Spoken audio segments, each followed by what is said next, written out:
Can't wait. I'm so excited with this show. Craig Berry Experience. Are you ready for the Craig Berry Experience on New Day Talk Radio, where every day's a new day? Hi, you're just in time to watch the Craig Berry Experience. Enjoy the show.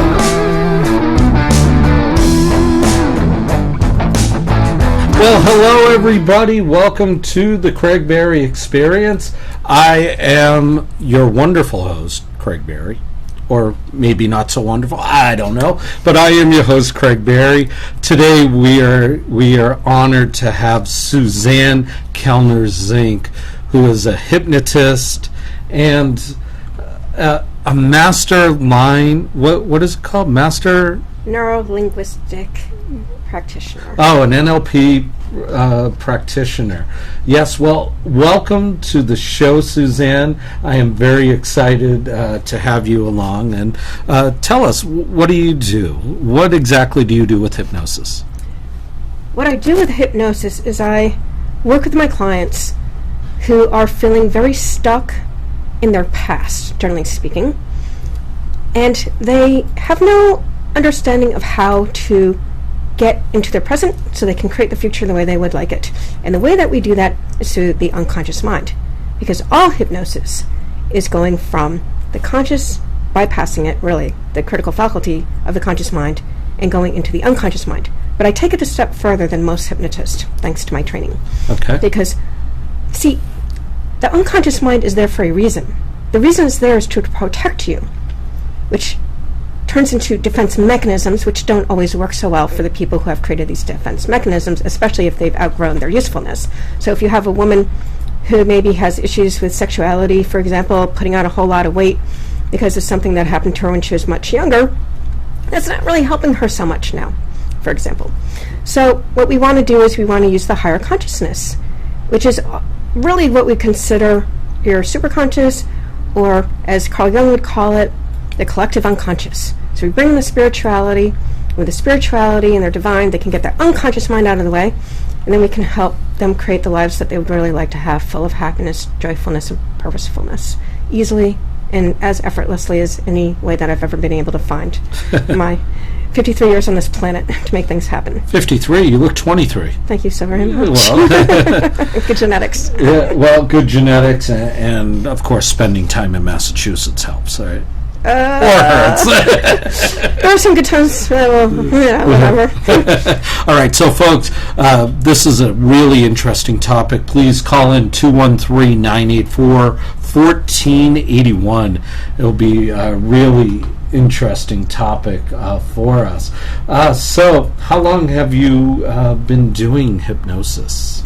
I've been doing hypnosis since 2002 when I took my very first class with Julie Griffin back in Wakefield, Massachusetts.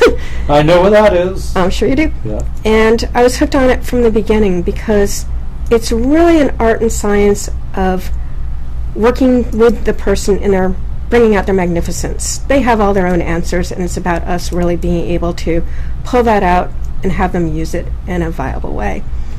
And it's so different than regular therapy. I call it conscious therapy versus unconscious therapy. Hypnosis is unconscious therapy. Conscious therapy is normal talk therapy with a psychologist, psychiatrist, people, social workers.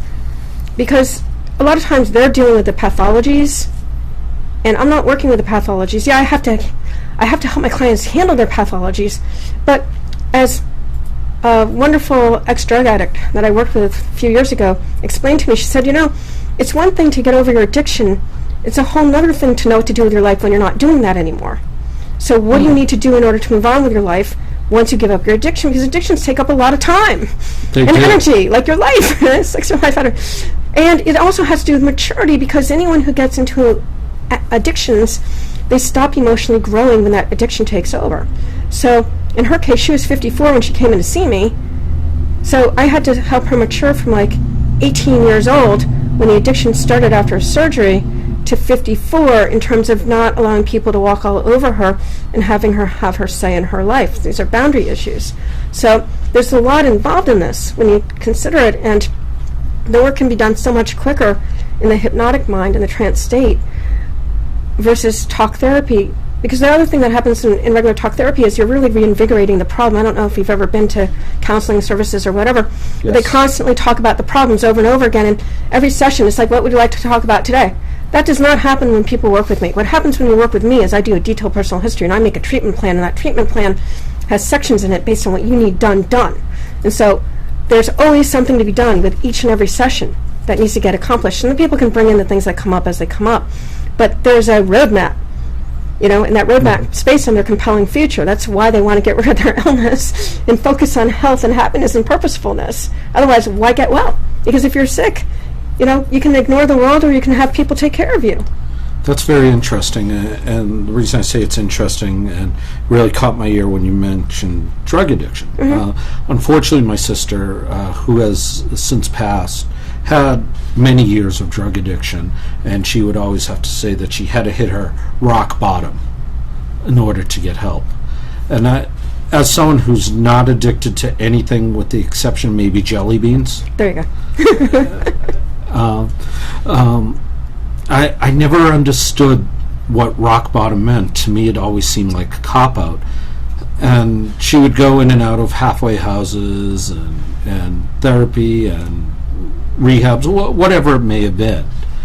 And to me, it seemed as though the personal one-on-one interactive therapy seemed to work better for her than the clinical type of therapy where you're just talking to somebody who has no idea, who has no sympathy or empathy, but is very clinical. Yeah, you bring up a really, really good point. I'll tell you, I want to go into a story about some addicts that I had actually met just this last Saturday, like last week. No, actually it was Thursday. It was only a few days ago, at the San Pedro Health Center, and they do a lot of work with addicts as well as other people lower economic status for the most part. What was very interesting about this is that they had like all these vendors out there who could help these folks, and a lot of these addicts were in programs. And a lot of them were very young. We're talking 20s Sure. or so. And apparently these programs brought these kids, I'll call them kids, over to the program to meet the different vendor people. And they were giving out these, these little pieces of paper, and then we all had a stamp, and they were to get stamps so they could get some gift at the end if they got, however many stamps.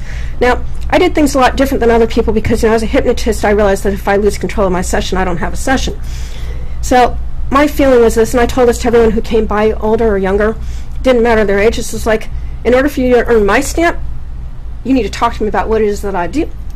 Because until you talk to me about what I do, there's no reason for me to stamp you. So how would you like to talk about what it is that I do and learn a little bit of hypnotism? Now, some people would run off and other people stayed. Now, at one point I had 5, I would say, young men. They were in their 20s. They were all in program together. And I started with one guy. And I was just talking to him about why he thought he was addicted.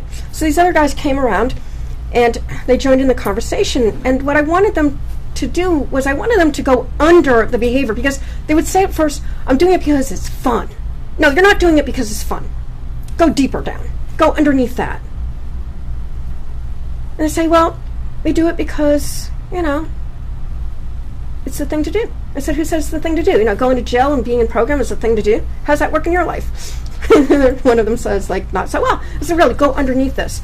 So one of these kids, he was a small guy. He said, the reason I do it is because I'm unhappy, because I don't like the way my life is going. And I said, thank you for that. Thank you for your honesty. Now I want to go down deeper again. Why is it that you feel you use those drugs? There is a reason why. Why are you using them? What is it that's going on in your head, those thoughts you think, when you're not using, that you can't stand hearing, which is why you use it, the drugs? And this kid said, again, stupid, worthless, piece of crap. I said, thank you very much. And then I told him, I said, you got to understand something. Unless you deal with those feelings, until you understand that history, until you do that inner child work where you are able to deal with that child who feels at a loss, doesn't know what he needs to do in order to operate in this world in a way where he is feeling self-love and autonomy, until that happens and you're able to forgive those people who hurt you, including yourself with your behaviors, until that happens, most likely you're not going to be able to stop your addiction. because that is the reason for the addiction. And then the second thing I wanted to share with people was the fact that the 12-step programs, doing the forgiveness work is good. However, this is the problem. If you're telling your unconscious mind constantly, here I am, my name is, I'm an addict, what do you think is going to be the outcome? Right. What do addicts do? Tell me. They say they're an addict and they keep doing drugs. They have those withdrawals. They always worry about the withdrawals. They always have those urges, right? And so as long as you have yourself in that box, you're always going to have those thoughts that you need this crap and that it's a fight every damn day. Why does this need to be a fight every damn day? And I'm going to tell you, it doesn't need to be. Because I have a person, as I would tell you, 54 years old, came in to see me.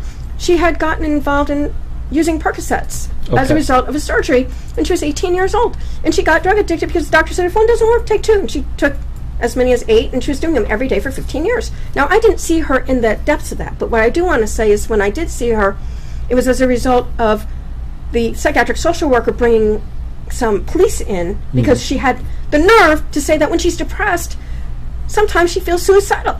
I don't know a depressed person on the world who doesn't feel suicidal sometimes. That doesn't mean you are. It just means that you might maybe have some suicidal ideation. Well, bottom line, she didn't like going to these NA meetings because she didn't want to hear about the sad stories. What she wanted was a life away from it. So what happened in terms of the work, she taught me everything I needed to know in terms of learning how to work with these people. We need to program the mind, which is what hypnosis is really there to do, program your mind for those things that work for the outcomes you want, your compelling future, and let go of the things that don't work for you. You don't need to be an addict. You don't need to have any addictions. You don't need to have traumas. You don't need to just manage mental illness. You can be rid of most of it. Not everything. If you have psychotic breaks, probably not likely. But there's many things that can be shifted and changed so that these do not need to be your life. And then you can focus on actually being productive, happy, and fulfilled. And that's really where my work is. That 80% of my work is really working with people to get those things accomplished. Productive, happy, and fulfilled. Absolutely, because what's the life worth living if you're not happy and have a purpose? I can't tell you how many people I've just dated since I've been here in California since August who tell me they don't have any fulfillment. They don't have any purpose in life. Why are they on Earth? I don't understand that either. Because you get into this thing that society tells you what you need to be happy. What do you need? You need to have the most toys. You need to have the biggest bank account. You need to have a family. You need to have the picket fence. Well, you know what? Not all of us give a damn about any of that stuff. Some of us just want to be able to have freedom. Some of us just want to do the things that light us up. And I can't tell you, going back to this fair, one of the things that lit me up more than anything else that day, and I left with, my heart was fulfilled that day. And I wasn't there to earn any money. Hopefully someone will come through and want to purchase my thing. But I had a kid, right? I was going upstairs to get some lunch. They were giving out lunch. And this kid, African-American, big, huge afro, all right? His name was... I shouldn't use his name, but anyway. What's his first name? Just his first name. It's a different kind of name. We'll just call him M for short. Okay. All right, we'll call him M. So I was wearing my, that light green sweater I wear with a little bow in the front there. Oh, yes. Okay, so I was wearing that outfit, and he just looked at me. He locked eyes with me. Dissociated. He was in a hypnotic state. I didn't do anything. See, people, you go into it all the time. You don't even know what it is. And there he was. I took him by the hand. I said, would you like to talk to me? He's just like, yes. I said, good. Take my hand. Let's go to my office. It was just like, one of the tables outside. And then I started talking to him. I said, what's going on with you today? He said, I'm sad. I'm really sad. I said, what are you sad about? He said, I'm sad about stuff that happened when I was young, and I can't deal with this. So anyway, we went into it, and I said, how would you like to get hypnotized? He was the first and only person I offered that to. Okay. And he said, I've never been hypnotized. I said, well, isn't that a really great reason to do it? Today, now, you have the opportunity. He said, okay. So I had him sit down, and I did it with him, and it really went back to when he was 4 and 6 years old, and he was poor and alone, taking care of his younger sister. And he got some really important learnings about, that he loved his sister, and that he was there to keep her safe, even though he was very young on his own. And there was a lot of really great learnings that came out. And then I ended with him, and I did some work with him. We call it anchoring in neurolinguistic programming. His feelings of love and care for himself and the things that he liked and the things that he wanted to do in his heart and in his mind. And he, signed my thing, so hopefully we'll be able to stay in touch after he gets out of program and see how he's doing. But it was just like one of those moments where it's just like, who cares about the rest of the crap out there in the world? I mean, when you can have that kind of interaction, heart to heart, eye to eye, soul to soul, and just do something in 10, 15 minutes, the music was blaring from the radio station that was running the music, and it didn't matter to him. It was just me and him in that moment doing that work. Well, it's going to be you and I in that moment in a few minutes, I think. That's right. You're a brave man. Yes. Yeah, we're going to do it. And for those of you who are watching, hypnosis, everybody is hypnotized every minute of every day. I do it every day in my real job. I'm a salesperson. It's called manipulating the mind. And that's all it is. Would you agree? It is.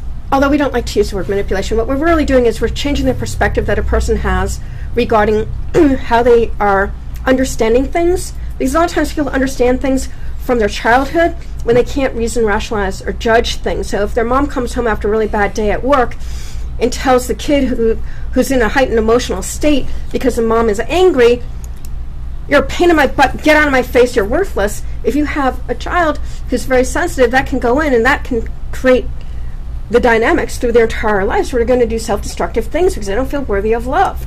So these are the things that people have to be aware of. Now, we use this obviously for productive, positive change. Sure. Using hypnotism. And I always call myself a hypnotist. I don't call myself a hypnotherapist. A lot of people can. I don't even know what the laws are here in California. I don't care. In Massachusetts, it didn't matter. Connecticut and Florida, it's very, very, you have to be very careful what you call yourself there. If you don't have a license to practice medical or mental health, you can't call yourself a hypnotherapist. But my reasoning is, in the old days, they called themselves hypnotists. Mm-hmm. Even doctors and psychiatrists, like Milton Erickson, was not anything other than a hypnotist. So why not just be cool with the lineage and understand that although we use psychological theory and understanding, well, at least I do because I came in through that door originally, and it helps a lot to understand where a person is at in their development and what they need and what you need to do to help them. The bottom line is that we're there to help them to persuade themselves that they're worthy of love, that they're worthy of self-love and self-respect, that they're worthy of having a life that's worth living, that they're worthy of having a life that's based on purpose and fulfillment instead of doing what the rest of the world has been telling you that you need to do in order to be happy. Because if you look at the world today, how many of these people are actually happy who are living in this world with all their doodads and things? I could tell you I'm broke, but I'm not because I have $1 to my name. Congratulations. All right, so I'm not broke that way, but I am the most blessed person on earth because I've got the best wife on earth. What makes her the best wife? Because, I think people need to hear what makes a quality person, a person worth being loving toward, because I don't think a lot of people get that right. I think a lot of people put on a mask and they pretend to be something that they don't need to be. So what is so wonderful about your wife? Oh, thank you. Thank you for asking me that because no one has ever really asked me. But the things that are wonderful about Amy, number one, she's very empathetic and very compassionate. She listens. She listens. She listens. Sometimes she hears what I'm saying. Well, there's a difference. There is a difference. But she cares, and she's so supportive in whatever I want to do as I try to be with her as well. And I'm really lucky because my past relationships, not so much. There was always some quality or qualities that were missing from another person. They either didn't listen to me, they didn't care, or they were so caught up in their own BS that it was impossible to get in through their door. I mean, we all have a past, we all have a story, and Amy's is really compelling, but she cares enough to put her stuff aside so that I'm her primary focus when I'm with her, as I try to do with her. Well, this is what a relationship is. It is about caring and being interested. I have a little story that I like to share because, I used to think about love, and it is, about trust, respect, and lack of judgment and all that kind of stuff. But, I had a very bad situation a few years ago where I was actually being treated for a meningioma, which is a form of brain tumor. Sure. And it's not cancerous, but it was shown up because I was seeing double for a while. Right. And that's really scary when you work your entire life to get your life in order, to be able to not be mentally ill. I had manic depression for years and years and years until my trainer actually helped me to divest myself of it using timeline therapy, as you're asking me about what that was before, getting rid of negative emotions, negative beliefs. And I'll tell you, I went to my cousin Bill Fern, who I love dearly. In fact, he sort of has taken the place of my dad, who's been dead for 30 years now, in a way that I didn't think anyone ever could. And I was sitting there talking to him about wanting to go to Israel, because he did a family history, genealogy really, for 12 and a half years, and he found a lot of our family all over the world. But I wanted to go to Israel. Well, anyway, he sent me to Israel, and on his dime, he's a multimillionaire. And is he adopting? He has a lot of people he's taking care of right now. Okay. I'm not among them at the moment. Damn. However, he did more than his fair share with me. But my point is, what he kept saying to me as we were getting this trip together and as we were trying to figure out what would be really great for my own inner healing was, I care and I'm interested. And he said, I'm giving you this money. You can do whatever you want with it. It's for the trip to Israel. But what I'd really love you to do is I'd love you just to keep in contact. Email me. Let me know what's going on with you. Let me know if there's anything I can do to help you further. Just, I care and I'm interested. So when you say that, Amy says that she hears you and she's caring and she's interested. This is love, people. This is what love is about. It's not about you being stuck in your own bullshit from your past experiences. We all have our histories. We all have our hard times. And when I was working in mental health with a bunch of people who really couldn't function, they were actually in a day program where they could be safe because they needed to be in that, to have activities and people around in case they got suicidal or whatever.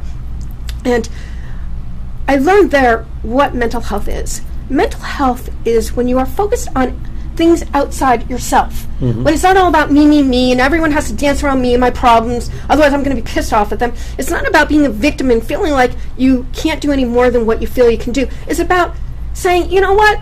There is a life outside of me that maybe if I did the Creator's work, actually, the purpose that we're here to do, whatever that is using our talents and gifts to make the world better for our having been here. That's my definition anyway. If we focus on those things, as one of my ex-clients, not hypnosis and elder care many years ago, found when she was having problems with antidepressants, she was 61 years old when I was working with her, and she was in and out of the mental ward every other month for a psychotic break, okay? And what happened with her was she realized she got a volunteer job, started a volunteer job working with cerebral palsy people who actually were deformed and could not talk. And she realized that she had a lot of love and care to give, and she realized that if she changed around her antidepressant, maybe perhaps she would have a little bit better of a life. And so I sent her to Boston University, where the bookstore is, and I told her, you don't have to buy the book, but just look at different antidepressants so that you can actually act like the adult you are with your psychiatrist and take control of the situation. I want you to know, 9 months later, she did a lot of other things. She actually moved out of that little apartment she had in that house in Watertown, Mass. She moved to Ithaca. She met a man who loved her for who she was. They renovated a house. They had a van. They went all around the country seeing her 5 kids, so she actually left because she was so sick, and her ex had actually remarried. And his 2 children for years and years and years and years, until he passed away, and I don't know, I lost touch with her. She's still around. She's probably in her 80s now. But, this is the power that we can do when we understand that even in a trauma like that, where this woman was seriously, I told him, we see each other on Fridays. It's like, if you have something to do with your friends that's healthy and positive, like going to the Cape Cod or whatever you're doing, cancel. Yeah. I'll miss seeing you, but cancel. That is health and well-being. And that was the thing right there that helped her to get healthier and healthier and healthier. If we focus on what's wrong, all we're going to get is what's wrong. And every hypnotist on this planet ought to know and ought to teach their clients first and foremost, you focus on what you want, not what you don't want. If you have a don't want, in quotes, make it a want. Well, and exactly, and we'll take a break in a sec, but I just want to let you know, I have eliminated a particular word from my vocabulary. Can't. It's a great word to let go of. It's because I think you can do anything. You may not want to do everything or anything, but you can. For example, people say, "Hey, you can't be a doctor." Right now, I can't because I'm not licensed. But moreover, I don't want to be a doctor. I want to be a radio guy. That's the difference. Yes. There are differentiations that we can make in this world. I think another word that needs to get taken out of our vocabulary, and I take this away from every single client who sees me, is the word try. You either do or you don't. Do you pick up the thing or do you not pick up the thing? You don't try. You just make it happen or not, and that's the decision that you make. And then also the word but. Because every time you say the word but, what happens is you just negated everything you said up to the but. So I tell my clients, use the word and. So if you have a child who's giving you a hard time, you say, I know that you'd like to stay up and it's time for your bed anyway. Would you like to go to bed in 5 minutes or 10 minutes? And you give them a choice. You know, it's funny, I mentioned this, I'm a salesperson. That's what I do for my full-time job. And these NLP Language patterns. Yeah, techniques are sales 101. Absolutely. And myself being a very kinesthetic guy, I'm touchy-feely, folks. That's what it means. And emotional, too. Oh, extremely. Look at last week. You know, that's how you have to live life. You have to give choices and not contradictions to one another. Absolutely. And also that other thing, going back to the story of M, you know, it's love and compassion. And he asked me for a hug. Actually, he wanted 3 hugs during the time I was with him, and I gave him hugs, and he hugged really well. There you go. I have one quick story, and then we'll go to break, and then you can hypnotize me. Okay. All right. Yes, I'm going to be hypnotized, folks. As long as I can operate the board, I'm good. The other day, what's it? Today's Saturday, so it was yesterday. I was in Hawthorne, California, and I was meeting a client that I wanted to talk to, but he was running a little late, and across the street was a donut shop where I wanted to get my lottery ticket. And I get to the donut shop, and there's an elderly gentleman, probably 65, 70 years old, homeless, crying his eyes out.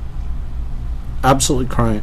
And I felt terrible. I put down my computer, I sat down next to him, and I said, "What's wrong?" And he was telling me about how his wife left him years ago, and he hasn't seen his kids in years, and everything manifested and so forth. And I was talking to him, and at the end of the conversation, he grabs my hand and says, "Thank you."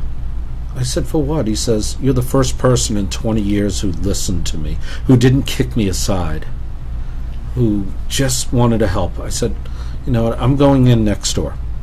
I'm going to get a cup of coffee. May I buy you a cup of coffee?" He said, "Yes, please." I said, "Okay." Go to buy him a cup of coffee. The owner of the donut shop said, "Absolutely not. You're not buying him a cup of coffee." I said, "Why not?" He says, "Because I am buying him a cup of coffee." Wow. So kindness begets kindness. Oh, it absolutely does. And, you know, this is the thing, you know, so often we look by people, or we look through people. We don't look at people. Exactly. Well, guess what? When we come back, I am getting hypnotized. Yay. Relaxed. So we will be right back right after this from I Care for Your Loved One, Compassionate Senior Services. I Care for Your Loved One Compassionate Senior Services provides the following services: senior companionship, transportation, errands, assistance with activities of daily living, meal preparation, medication reminders, bathing assistance, respite care, personal compassionate care through our friendly, adaptable, and fun-loving caregivers. Through our compassionate care, we are able to help our clients feel like they have all the comforts of home, whether they live at home or are in an assisted living situation. We treat our clients like they're our own family. If you're searching for truly compassionate care, please call area code 310-489-9111. Again, that phone number is area code 310-489-9111. You may also visit us on the web at www.icareforyourlovedone.com. I Care for Your Loved One Compassionate Senior Service. We put the compassion back in caregiving while making the process of aging a little less scary. All right. Well, we are back, and like I promised, I'm about to be relaxed. So all hypnosis is a relaxed state where we just do what we need to do. Okay. So, Suzanne, go ahead. Do what you got to do. Well, first thing that I need you to do is come a little close. All right. I am going to come a little closer, and I'm going to bring the camera with me. All right. If I can. If I can't, it's okay. I will put the camera on to Suzanne. They do want to see you do this. Well, yes, but they'll do this. I will come a little closer, and I will move over here. Careful of the thingy. The light thingy. Yes, thank you. Thank you. Okay. All right, so I am a little closer, and I am going to do this. Cool. All right. Now, Yes. I need you to be relaxed. Go over there. Hold on. Let's do the camera work here. Back here, just. As you can see, this is totally being done live. Yes, it is. It's completely And live. sometimes we just need to finagle things so it will work. All right. Well, here we are. All right. We really want it kind of more on you than on me. Okay. Kind of on me. And Yeah, that's we'll good. do it that That's way. fine. Okay. So, what I want you to do first of all is, I want you to can you do this with your eyeglasses off? Sure. Take off your eyeglasses. And what I want you to do first of all, we always have our clients take a nice couple of deep breaths in and hold them because that oxygenates the breath. You can let it go. And when you oxygenate the brain rather, you relax. Okay. Good. And you can lean back a little bit. It'll be fine. I can see you're still there. Lean back. It's okay. You're fine. Good. Now what I want you to do is I just want you to focus your eyes way up high, like all the way back in your head. And I want you to let them get tired, very, very tired. And when they do so, they're going to blink. Just let them blink because they don't like being up there. Good. Close your eyes. Deeper, deeper, deeper, relaxed. Deeper, deeper, relaxed. All the way down. Just let it come down. Good. Now, what I want you to do is I want you to imagine a beautiful staircase. It's floating in the sky. It's got 10 steps. Make it marble or wood, beautifully carved. It's your special staircase. It's going to take you to the most beautiful place you've ever been in your life. So, create something beautiful. When you have that in your imagination, just let me know. Okay. Now we're going to go down each step together. You're going to stay safe and sound, aware of everything that's going on here as best you can while going into a nice, deep, wonderful trance state so we can make these changes you'd like to have made. Starting at the top step, going to the 9th, to the 8th, deeper, deeper, relaxed, to the 7th, to the 6th, to the 5th, deeper, deeper, down, to the 4th, to the 3rd, to the 2nd, deeper, deeper, relaxed, to the 1st. Now go to step 0, where you're in your most beautiful, relaxed place, wherever that is.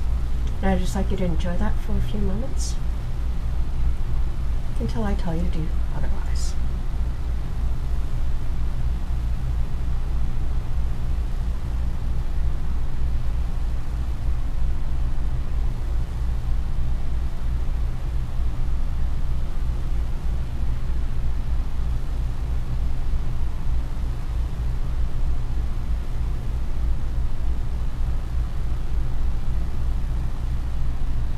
Now you're going to leave that part of your mind there. I'm going to work on the other part of your mind over here, okay? But I'm going to bring you up into your divine place first, before we do the work. So what I'd like you to do is I'd like you to tell me, what do you call your divine? Do you call it God, Jesus, universe? What do you use?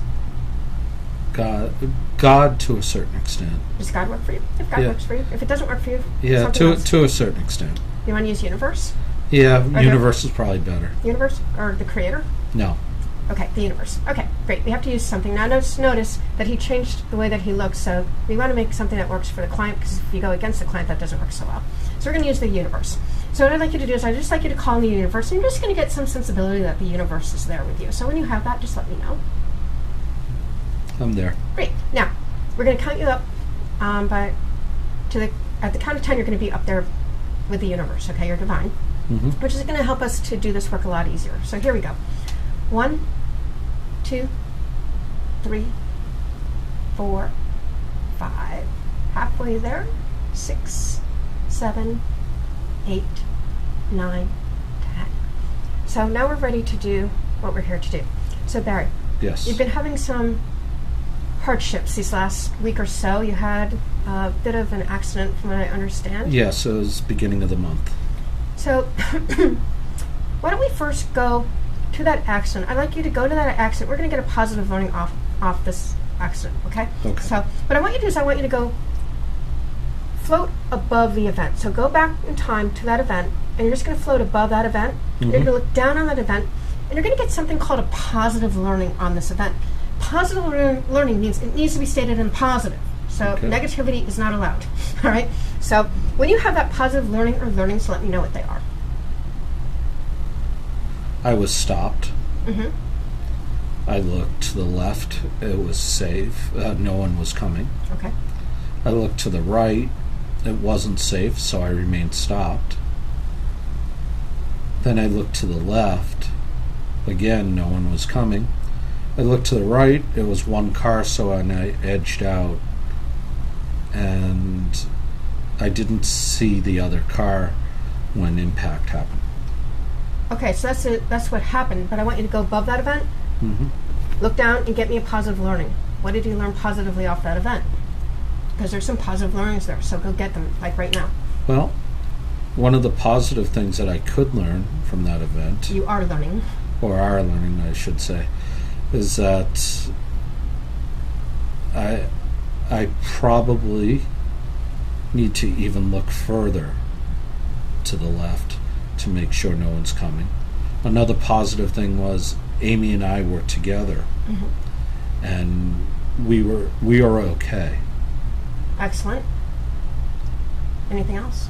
And cars can be replaced, but, well, people can't. Exactly. Now, what I want you to do is I want you to... Have you had other issues like that, things like that that's happened in the past where, there were some accidents that happened that maybe didn't work so well for you?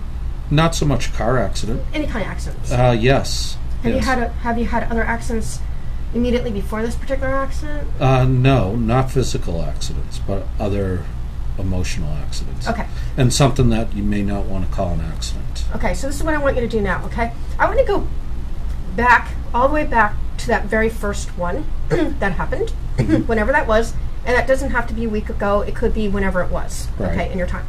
I want you to go all the way back there, and when you're there, just let me know that you're there. I'm there. Okay, good. Again, I want you to go above that event, and I want you to have positive learning on that event. Okay. Go ahead and tell me what it is. It was my very first one was a car accident 2 days after I got my driver's license. Okay. And what's your positive learning on that one? Positive learning was I am okay. I did not get hurt at all. Okay, cool. Now, what I want you to do is I want you to go before that event, anything that led up to that event, and I want you to tell me if there's any negativity due to accidents, okay, that's there at all, or if it's disappeared now. No, it's gone. Good. Now what I want you to do is I want you to go from that event there, and you're going to come all the way up to now, and you're going to get your positive learnings on each of those events all the way back to now, and when you're back at now, let me know you're back at now. I'm now. Already now? Mm-hmm. Okay. What was the themes that you got with these learnings? I'm okay. You're I'm fine, and that as long as I'm okay and the people that were with me are okay, everything else can be replaced. Cool. Now, what I want you to do is I want you to go back into the past to one of these events, and I want you to tell me what you might have done differently based on what you learned. Does it There's a new have to response. be a car accident or any Nope. event? It can be any event that has to do with accidents. Okay. Well, in college, I could have not been with that woman. Yeah, you could have not been with that woman. Yes. Would have made life a little easier, yeah? It would have made life a whole lot easier for me. Now, I want you to go into the future, an event that happened accident-wise or something that you felt bad about, and I would like you to go get a new response to that thing that can happen again in the future, and tell me what that is. New response to something that could happen in the future. Yeah, something that happened in the past that could happen again in the future. Well, another car accident could happen in the future. Yeah, what's your new response to it? I'll be fine. The car can be replaced. I'll be fine. Whoever's with me will be fine. Now, this is the thing. I want you to think about, because you said that you're irritable and difficult to be with. Is this a problem? I have been the past few weeks, yeah. Okay. I want you to go back to the irritability, and I want you to acknowledge who you've been irritable to. I've been irritable to my wife and pretty much anybody who's been breathing around me. Okay. This is what I want you to do. How are you feeling about that? Guilty. Yeah, so I would imagine. You're going to do the same thing, but we're going to do this with guilt, okay? Okay. I want you to go back in time, and I want you to get positive learnings on every time that you felt guilty for being irritable around all these people after this accident, okay? And take your time with it. Just make sure that you get those positive learnings from the beginning when this happened to now. When you're done, let me know. Well, at the beginning I wasn't so irritable. I had to go through certain emotions. Last few weeks I've been irritable and guilty that I've been irritable to these people, especially my wife. So go above them and get your positive learnings off these irritabilities. Well, I have the positive learning that, again, material things can be replaced, human life cannot. What else regarding these people? And these people are there for me, and I'm sorry that I've been irritable. Okay, why don't you bring them up in front of you right now? All of them. Bring up all the people. Yeah, just Okay. see them all in front of you. Okay. You can imagine that, yeah? Mm-hmm. And what I want you to do now is I'd like you to just apologize to them, each and every one of them. And you can do this in your own head. You don't have to do it out loud. But I would like you to apologize to them for your irritability and let them know whatever it is that you feel like you need to let them know so that you can let go of this feelings of guilt toward these people, especially. Go ahead. Go do it. When you're done, let me know. Got it. Okay? Now, what I want you to do is I want you to recognize that, you know, it's humane to be irritable when you've lost your car and when, you know, you don't really understand why this happened now and things are kind of difficult. And yet, to recognize the fact that you are blessed to have the people in your world who do love and support you in that which you do. But the other side of it is that you have to love and support yourself too, because what happens when we don't love and support ourselves? Well, you can't love and support anybody else or anything else. And what happens to you? You die inside. Yeah, when you die inside, what does that do? It makes you die in the outside quicker and quicker. Yeah, it takes you out of you. Yeah. And when you take you out of you, there's really no reason to live at that point. That's what really happens, right? Yeah. It feels kind of shitty, doesn't it? Mm-hmm. Okay, so what I want you to do now is I want you to check in with the person who did the apologies. Mm-hmm. Okay? And I want you to see how that person's doing inside you now. Relieved. Relieved? Good. So what I want you to do now is I just want you to thank that person for letting you understand that, you know, you're allowed to have feelings, you're allowed to express your feelings, but there's productive ways of doing this and not so productive ways of doing this. And just thank him for that learning. It's very important. Okay? It did. Okay, and then hug him close. There's a pink blanket of love and protection and white light around you now, the two of you actually. And when they disappear, let me know. Great. Good? Yep. Check him out. Mm-hmm. How's he doing? He's all right. And how are you doing? I'm pretty good. Is there any reason to be irritable around other people because of an accident that happened a week ago now? What do you think? A month ago. A month ago, sorry. That's all right. No, but I can tell you the reason why I'm irritable. Yeah, what's that? A car has gone deep inside me since I was 16 years old, and it's a huge part of my masculinity, and I feel emasculated without having an automobile and having to depend on others. Okay, so this is what you're going to do now, okay? You're in your higher conscious mind, and I want you to ask your higher conscious mind what it is that you need to do in order to sever that link between your masculinity and a car, because a masculine male is a masculine male with or without a car, actually.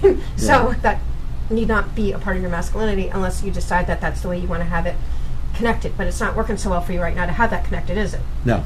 So go ahead and ask your higher conscious what you need to do in order to be able to sever that until you can get a car again. I did ask. What does it say? It said, be you.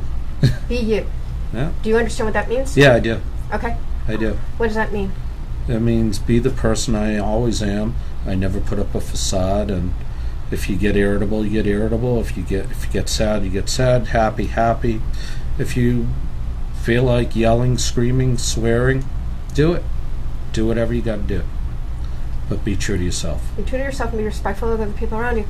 And this is the other thing, sometimes, especially with masculine men, but also with women too, it's always about giving. And it's not about receiving. This is a lesson for you to learn how to receive from others, their loving care, because you can't do this for yourself right now. Right. So that's your learning, and if you learn that learning well, maybe you'll be able to find a car quicker and more effectively once you get that learning learned. Right.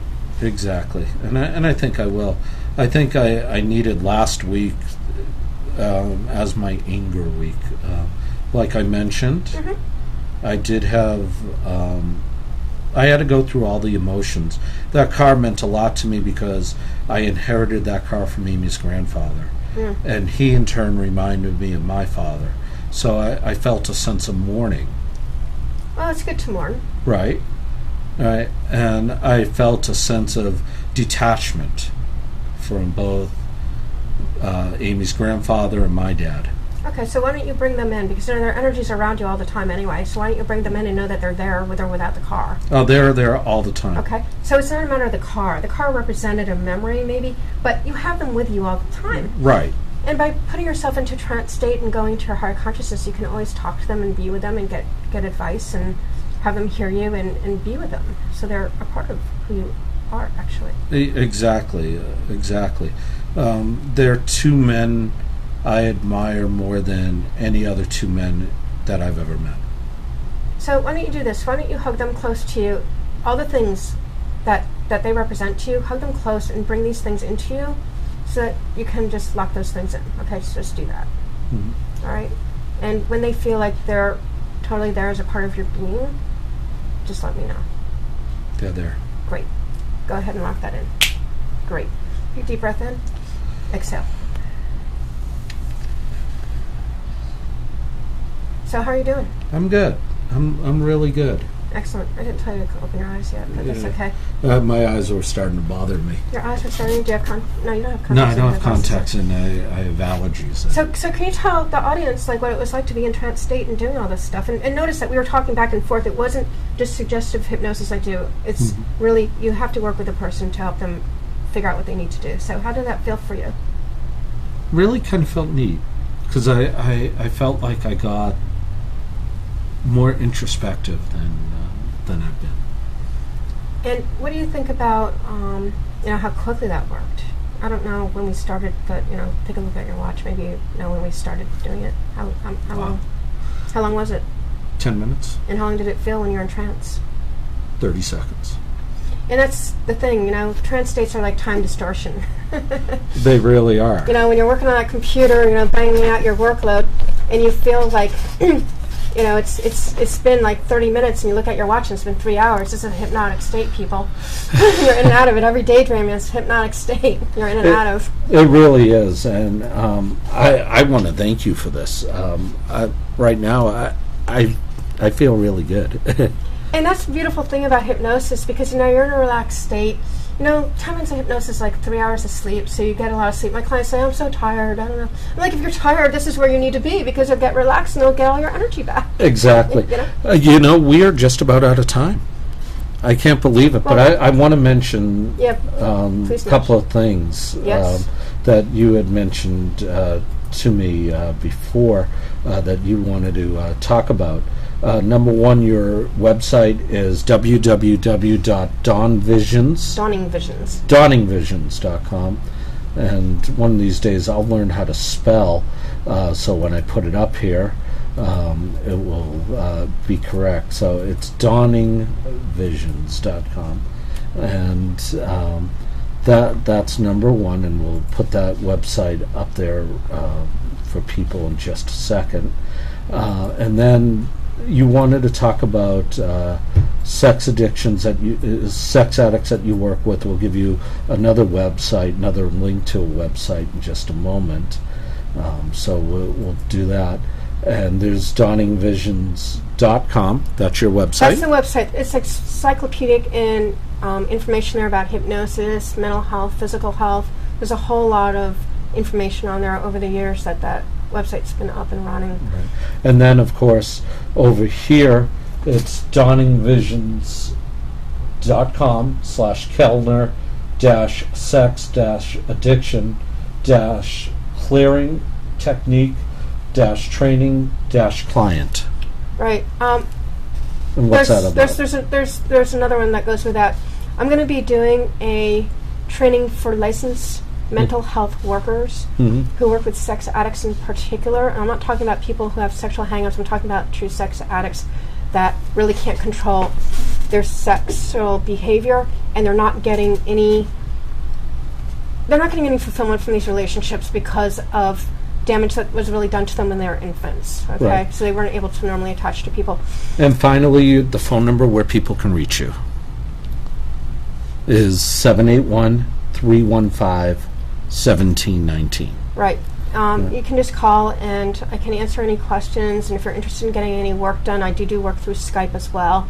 And I have books on the website that I've written for them, actually. Right. And there's podcasting, too, on there that I've been doing for a little over a year. Great.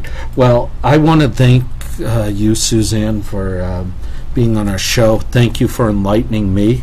You're very welcome. And thank you for putting me in that relaxed state.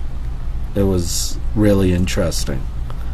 Even though I was conscious. You are supposed to be conscious. If you weren't conscious, I wouldn't be able to talk to you and get answers, correct? You're actually in a heightened state of emotion. Perception, actually, where between you and I, the only thing that matters to you when I'm hypnotizing people is me and my voice, actually. And so you're able to take in the information a lot more. If you were actually out, I wouldn't be able to do a whole lot with you. Well, thank you. It's been great. Folks, next week we have a great show coming up. We have Dr. Niyama Williams coming back with us next week, and she's going to be talking about her new books, and that'll be via Skype, and that will be a great show. I'd like to thank everybody for watching. Thank you for being here at New Day Talk Radio, where every day is really a new day. And I am Craig Berry, and we'll see you next week. Ciao for now. Bye. Bye.